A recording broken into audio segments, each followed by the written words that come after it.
Hey everyone, welcome to the Happy Flosser podcast. My name is Billy Lunt. I am your host, and I am here to talk to you about all things dental hygiene to support you on your journey through the dental hygiene program. Welcome, so glad to have you.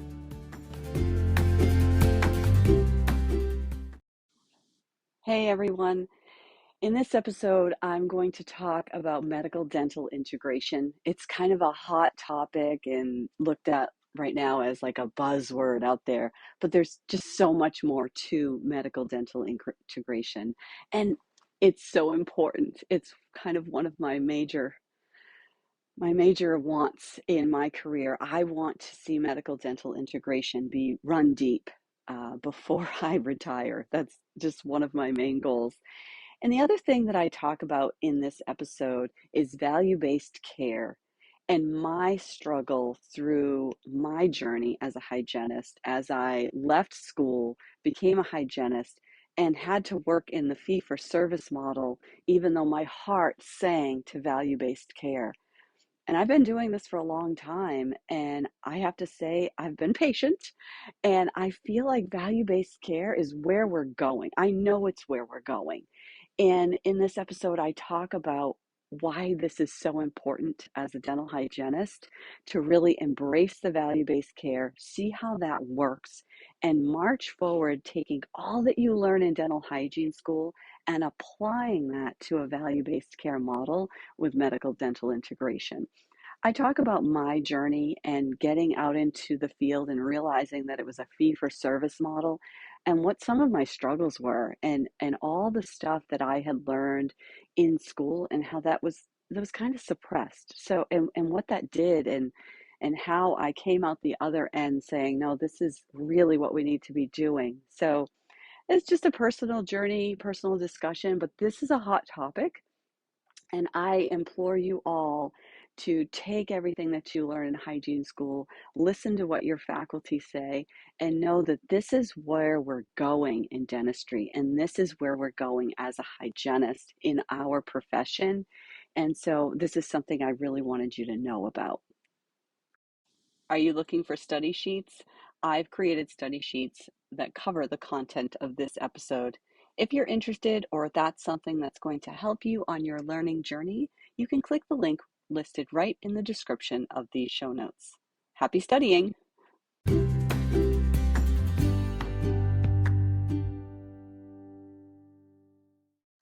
Hey, are you in dental hygiene school or just got your acceptance letter and just started dental hygiene school and you're worried about how you're going to fit it all in, what the evaluations are like, what the key strategies you need to set up in order to be successful? You don't want to have worked all this time to get accepted into dental hygiene school only to make some pretty major errors in your first and second semester. I've put together a course that will really help you set yourself straight right out of the gate and get yourself started on the right foot in dental hygiene school. Whether or not you're just entering school or you've done your prerequisites and you're just well on your way halfway through, this course is designed to help get you straight and keep you straight so that you can become a dental hygienist. Click the link in the show notes and check it out. Value-based care is designed to align the system of care, the person, the provider, and the community to achieve better health outcomes at a lower cost. This is a prevention-focused, minimally invasive, and risk-based model to ensure equitable distribution of resources. This is what value-based care is defined as. For as long as I can remember, the model followed when providing services in healthcare centered around fee-for-service. So what does fee-for-service look like? Patient comes in the office, we provide them with services, we charge them by assigning the service codes to these services, which patients view as something you're actually doing, and we bill the patient. And fee-for-service is really hard to bill for education or bill for diagnosing. Patients don't actually see that you're doing something when you're doing that, even though you're using all your knowledge and skills to do an assessment, to provide a diagnosis, or to educate your patient. those don't really fall into the fee-for-service model very well. I learned in school when studying to become a dental hygienist that our primary focus is centered around disease prevention and education. Neither one of those two focuses fall into a fee-for-service model very well.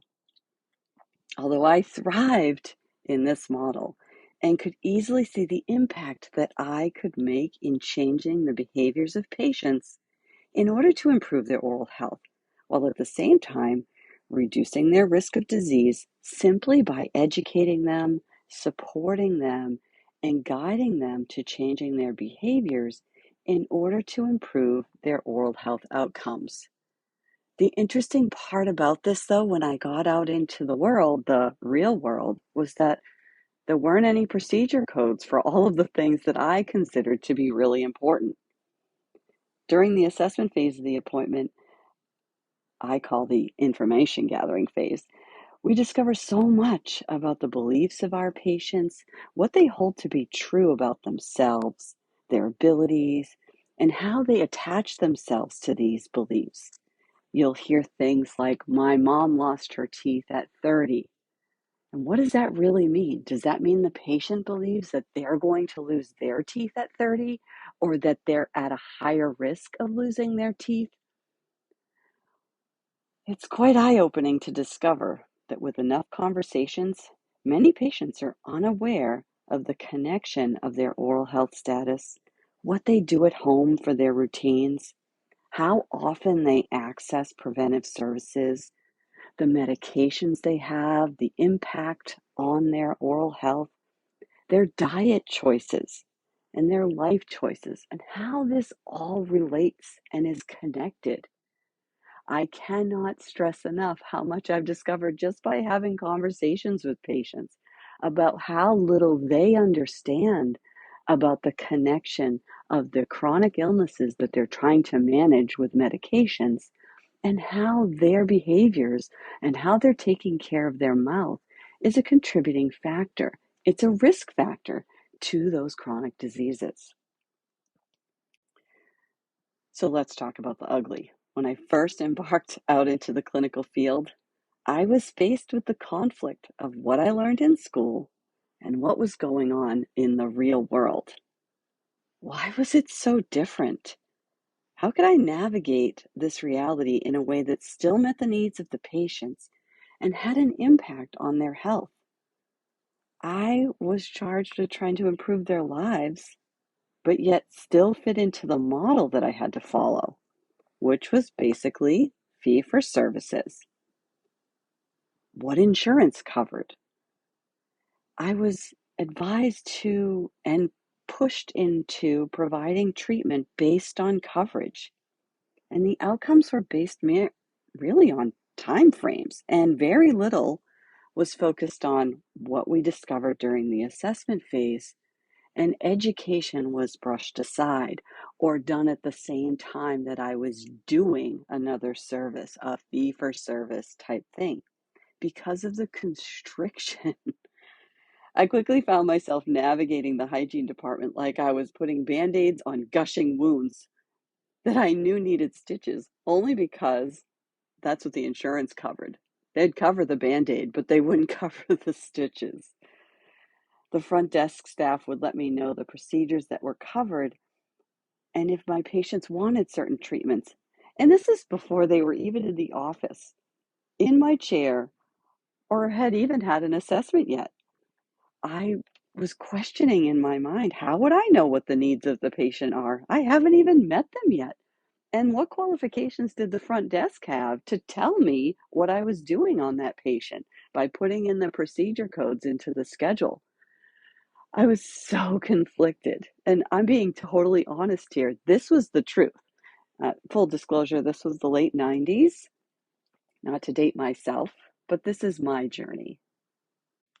What I had always believed defined me as a good clinician no longer worked in private practice.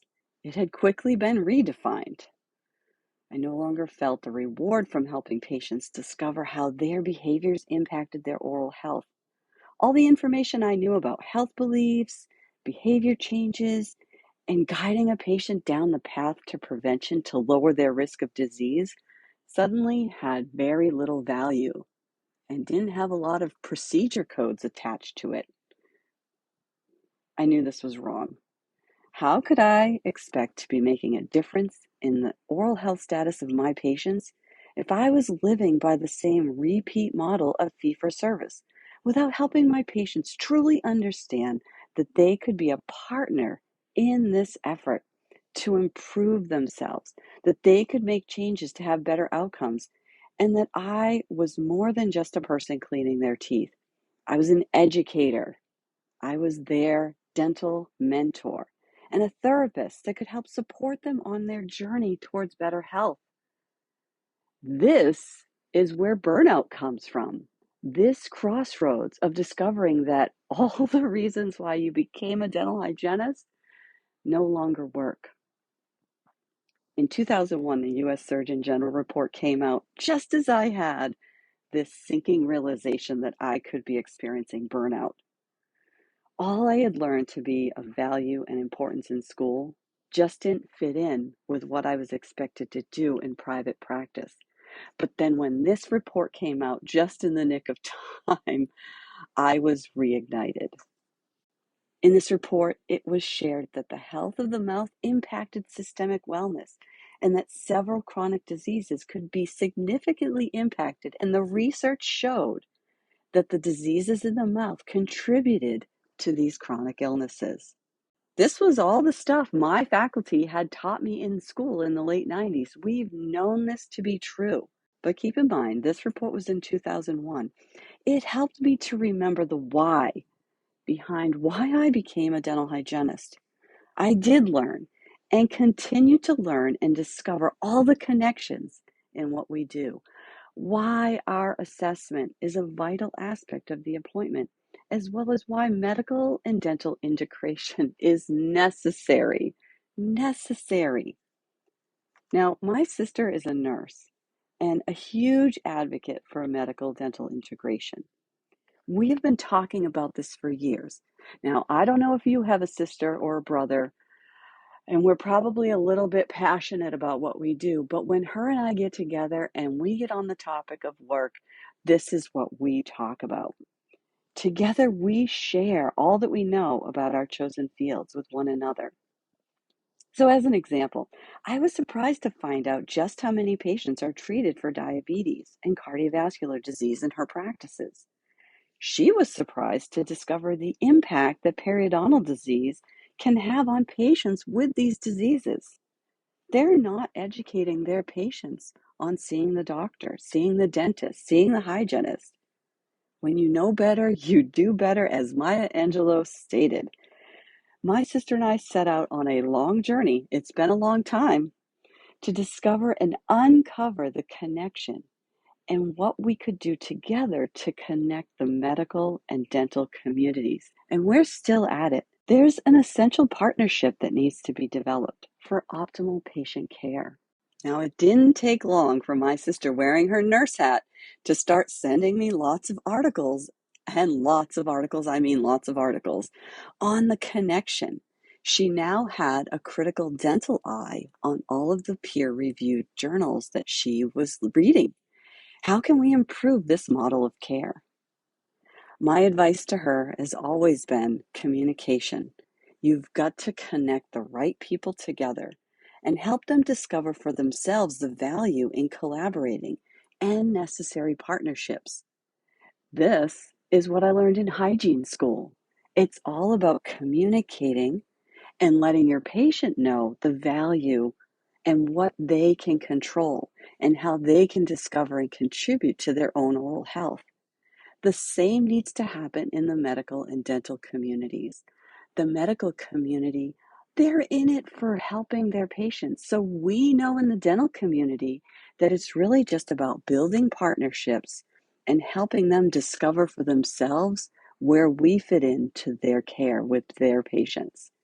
It's also important for us to reach out to the medical community to discover what they need us to do and how we can support them by sharing the information with our patients to them on what concerns we have. As dental hygienists, we are trained, we are designed, and we are built to be the prevention specialists in our community. We're so prevention focused, which is the heartbeat of the model of value-based care. We're all in this together to help keep patients in our communities healthy. But as a hygienist, we know early screenings and diagnosis have better outcomes. They're more sustainable, and we can achieve the health results that we're looking for. This is what we do. This is exactly what we do. So we need to get out there and shout it on the rooftops of what we do. I really believe that we are at a crossroads in time where we have healthcare providers in all specialties realizing that there's a connection impacting the outcomes. And there's a need to add this information to the assessment with their patients. The dental hygienist is that person to bridge the gap between specialties, to educate the population, to provide the prevention, and to change the behaviors of not just the patients, but the providers. We need to get out there. We need to connect with our nurses. We need to connect with our doctors. We need to let them know what we know. We're not just talking about the assessment piece. We want to let them know we do oral cancer screenings. We understand the connection between periodontal disease and the diabetes, the glycemic index. We need to let them know that, yeah, we take blood pressures. We talk to our patients about the risk. So my question to you is, how will you navigate it? What will you do? How will you bridge this gap between dental and medical? It's essential. We have to make this move. It's been a long time coming, and my hope is that I see it come to fruition during my career. Help me out, guys. Help me out, guys. I'm shouting it from the rooftops. The medical providers, the medical community out there, they want to know. It's up to us to help them discover the connection, let them know what we're doing, and how can we help them? What can we do to help them meet the needs of their patients? This is how we're going to make progress moving forward.